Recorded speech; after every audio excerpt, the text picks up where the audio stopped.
I'm going around the world on a motorbike by myself. Introductory song. Make it up as I go. This is extremely embarrassing for me. So I'm just going to say that I'm going around the world on a motorbike.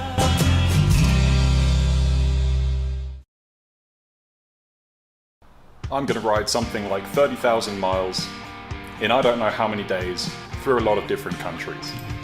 Across Australia from Sydney to Perth, then from South Africa up through to North Africa into Egypt, and then taking the back road round through Eastern Europe, stopping at several places, and eventually landing up in Plymouth, England. I'll be bringing cameras. These ones. I'll be going on my own, so there won't be a cameraman. Everything will be filmed by me. There will also be no support vehicles.